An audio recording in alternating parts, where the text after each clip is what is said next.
राधे राधे। आप सभी का हमारी YouTube चैनल कथासुर में स्वागत है। इससे पूर्व हमने श्रीमद् भागवत के प्रथम स्कंद के 16वें अध्याय में सुना था कि किस प्रकार राजा परीक्षित की दिग्विजय और धर्म और पृथ्वी के बीच संवाद हुआ था कि कैसे धर्म अपने 3 पैर न होने के कारण एक ही पैर पर समग्र पृथ्वी पर विचरण करता हुआ फिरता रहता था एवं पृथ्वी भी गौ के रूप में बहुत ही दुखी होकर भ्रमण करती रहती थी। इन दोनों को आपस में बात करते वक्त पवित्र सरस्वती नदी के तट पर राजा परीक्षित ने उन दोनों को बातचीत करते हुए देखा। आज हम श्रीमद् भागवत के प्रथम स्कंद के 17वें अध्याय के बारे में सुनेंगे, जो कि महाराज परीक्षित द्वारा कलयुग का दमन इस विषय में है। सूत जी कहते हैं कि सोनक जी, वहाँ पहुंचकर राजा परीक्षित ने देखा कि एक राजवेशधारी शूद्र हाथ में डंडा लिए हुए गाय और बैल के एक जोड़े को बुरी तरह मारता और पीटता जा रहा है, जैसे कि उनका कोई स्वामी ही न हो। वह कमल तंतु के समान श्वेत रंग का बैल एक पैर से खड़ा खड़ा कांप रहा है और उस शूद्र की ताड़ना से पीड़ित और भयभीत होकर मूत्र त्याग कर रहा है। धर्मोपयोगी दूध, घी आदि हविष्य पदार्थों को देने वाली गाय भी बार बार शूद्र के पैरों की ठोकरों खा खाकर अत्यंत दीन हो रही थी। एक तो वह स्वयं ही इतनी दुबली पतली थी, दूसरे उसका बछड़ा भी उसके पास नहीं था। उसे भूख भी बहुत लगी थी और उसकी आंखों से आंसू बहते जा रहे थे। स्वर्ण जटित रथ पर सवार होकर राजा परीक्षित ने अपना धनुष्य बाण उठाया और उस शूद्र को मारने का प्रयास करके गंभीर वाणी से उन्होंने मेघ की तरह गर्जना की और बोले, अरे तू कौन है जो बलवान होकर इन निर्बलों पर दुष्टों की तरह प्रहार किए जा रहा है और उन्हें मारने का प्रयास कर रहा है। तूने नट की भांति वेश तो राजा का धारण किया हुआ है, परंतु तू एक शूद्र ही मालूम जान पड़ता है। तू अपराधी है और वध करने योग्य है। उन्होंने उस वक्त ये दृश्य देखकर वहाँ पर उपस्थित धर्म से पूछा कि कमल नाल के समान आपका श्वेत वर्ण है, 3 पैर न होने पर भी आप केवल एक ही पैर पर अभी खड़े हुए हैं। आप कौन हैं? मुझे आपको देखकर बड़ा कष्ट हो रहा है। कृपया आप अपनी पहचान दीजिए। आप कोई देवता है या कोई ईश्वर है? आप मुझे अपना परिचय दीजिए। अभी यह भूमंडल कुरुवंशी नरपतियों के बाहुबल से सुरक्षित है। इसमें आपके सिवा इतने दुखी होते हुए मैंने आज तक किसी को नहीं देखा। अब आप शोक न करें। हे धेनुपुत्र, आप निर्भय हो जाइए। हे गौ माता, मैं दुष्टों को दंड देने वाला हूँ। अब आप रोए नहीं, आपका कल्याण हो। देवी, जिस राजा के राज्य में दुष्टों के उपद्रव से सारी प्रजा त्रस्त हो जाती है, उस मतवाले राजा की कीर्ति, आयु, ऐश्वर्य और परलोक नष्ट हो जाते हैं। राजाओं का परम धर्म यही है कि वे दुखियों का दुख दूर करें। यह महादुष्ट और प्राणियों को पीड़ित करने वाला है, अतः मैं अभी इसे मार डालूंगा। उर्वी नंदन, आप तो 4 पैर वाले हैं, फिर आपके 3 पैर किसने काट डाले? श्री कृष्ण के अनुयायी राजाओं के राज्य में कभी कोई भी आपकी तरह दुखी न हो। वृषभ, आपका कल्याण हो। बताइए, आप जैसे निरपराध साधुओं का अंग भंग किसने किया और किस दुष्ट ने पांडवों की कीर्ति में कलंक लगाया है? जो किसी निरपराधी प्राणी को सताता है, उसे चाहे वह कहीं भी रहे, मेरा भय उसे अवश्य रहेगा। दुष्टों का दमन करने से साधुओं का कल्याण होता है। जो उद्दंड व्यक्ति निरपराध प्राणियों को दुख देता है, वह चाहे साक्षात देवता ही क्यों न हो, मैं उसकी बाजूबंद से विभूषित भुजाओं को काट डालूंगा। यही मेरा परम धर्म है। ऐसा परीक्षित ने वहाँ पर उपस्थित धर्म और गौमाता को कहा। यह सुनने के बाद धर्म ने कहा, राजन, आप महाराज पांडु के वंशधारी हैं एवं वंशज हैं। आपका इस प्रकार दुखियों को आश्वासन देना उचित ही है। वह आपके योग्य ही है, क्योंकि आपके पूर्वजों के श्रेष्ठ गुणों ने भगवान श्री कृष्ण को उनका सारथी और यहाँ तक दूत भी बना दिया था। नरेंद्र, शास्त्रों के विभिन्न वचनों से मोहित होने के कारण हम उस परम पुरुष को नहीं जानते जिससे कलेशों के कारण उत्पन्न होते हैं। जो लोग किसी भी प्रकार के द्वैत को स्वीकार नहीं करते, वे अपने आप को ही अपने दुख का कारण बतलाते हैं।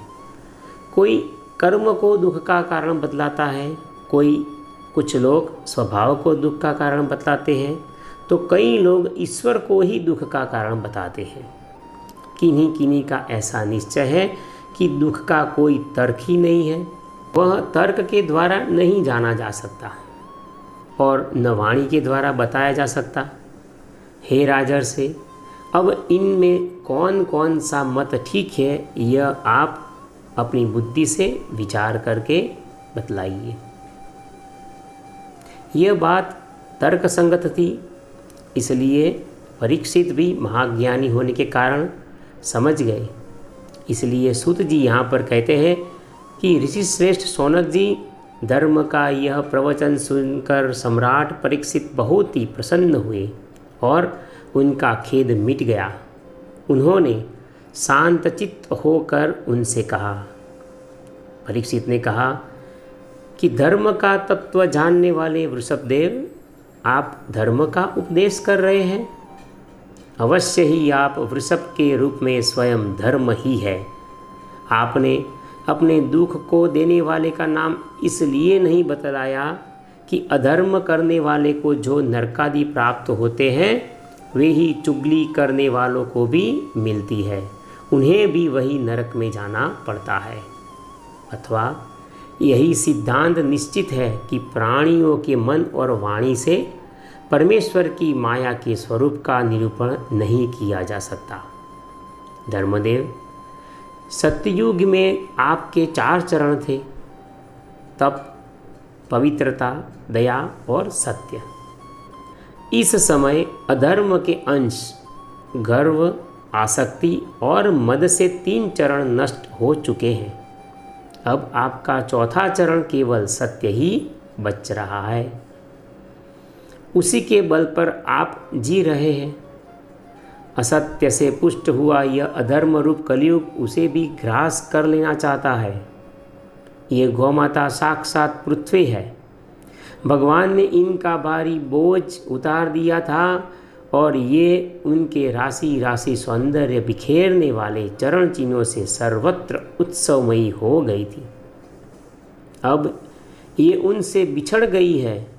वे साध्वी अभागिनी के समान नेत्रों में जल भरकर यह चिंता कर रही है कि अब राजा का स्वांग बनाकर ब्राह्मण द्रोही शूद्र मुझे भोगेंगे। यही इसकी चिंता है। महारथी परीक्षित ने इस प्रकार धर्म और पृथ्वी को सांत्वना दी। फिर उन्होंने अधर्म के कारण रूप कलयुग को मारने के लिए अपनी तीक्ष्ण तलवार उठाई। कलयुग समझ गया कि अब तो ये मुझे मार ही डालेंगे, तो तुरंत ही वो अतः झटपट से अपने राज चिन्ह उतारने लगा और भय विह्वल होकर परीक्षित के चरणों में जा गिरा।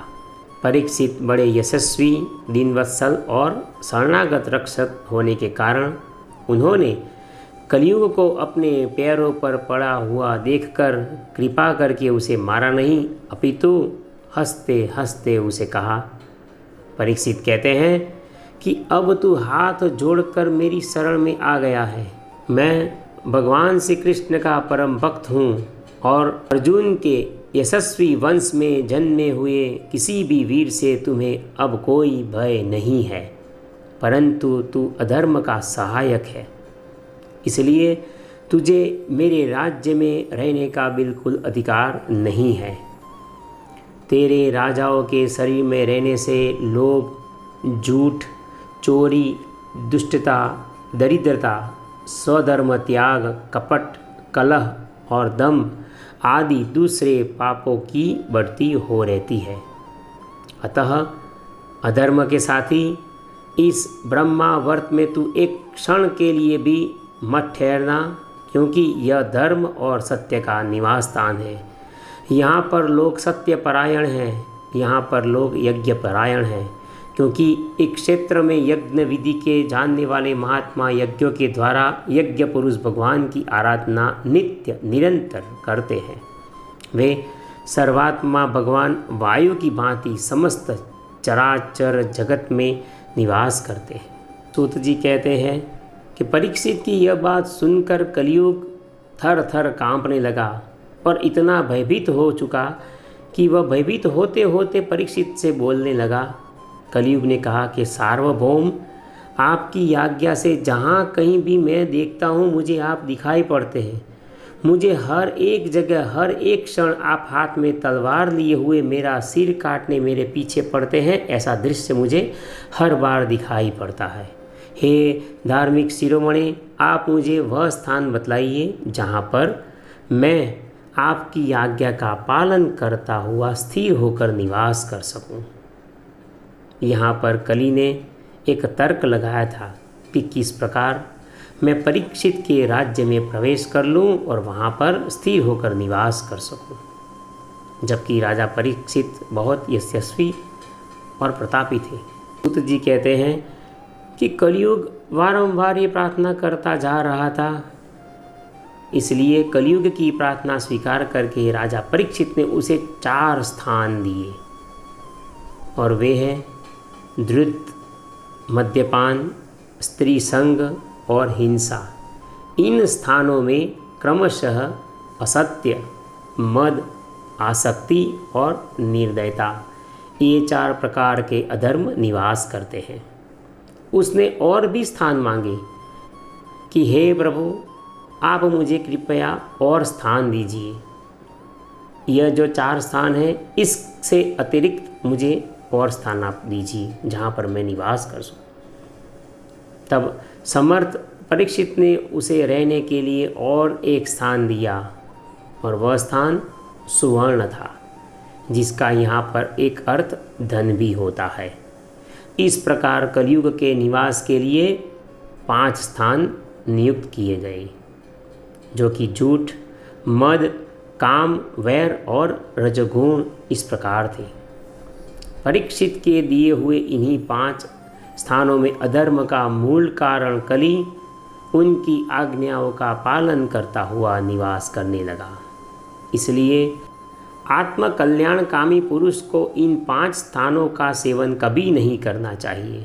धार्मिक राजा, प्रजा वर्ग के लौकिक नेता और धर्मोपदेष्टा गुरुओं को तो बड़ी सावधानी से इनका त्याग कर देना चाहिए।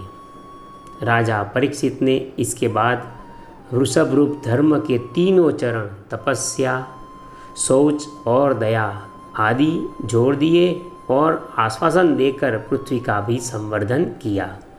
इन दोनों को सांत्वना दी। जो धर्म के 4 पैर थे, वही 4 पैर उन्होंने फिर क्रमशः जोड़ के उनको प्रदान कर दिए। पृथ्वी का भी संवर्धन करके उसे भी उत्साहित कर दिया। वे ही महाराजा परीक्षित इस समय अपने राज्य सिंहासन पर, जिसे उनके पितामह महाराज युधिष्ठिर ने वन में जाते समय उन्हें दिया था, वहाँ पर विराजमान है। यहाँ पर सूत जी भगवान के प्रेमवश होकर यह बात बतलाते हैं, क्योंकि यहाँ पर भूत और भविष्य के संबंध में कोई चर्चा नहीं है। क्यों कि जैसे वर्तमान काल में यह घटना घटित हो रही है, उस प्रकार वह देखते देखते सन्मुख होकर इसे प्रत्यक्ष रूप से निहारते हुए वह शौनक आदि ऋषियों को बतलाते हैं। इस बात की चर्चा श्री वल्लभाचार्य जी ने भी की है और उनकी टीका में भी ये लिखा है। सूत जी के मन में भूत और भविष्य के संबंध में समता है, इसलिए वो वर्तमान में ही इस घटना को बतलाते हैं। यहाँ पर श्रीमद् भागवत के प्रथम स्कंद का 17वां अध्याय विराम लेता है। आप सभी से नम्र निवेदन है कि आप हमारे वीडियो को लाइक कीजिए और हमारी YouTube चैनल कथासुर को सब्सक्राइब कर दीजिए। राधे राधे।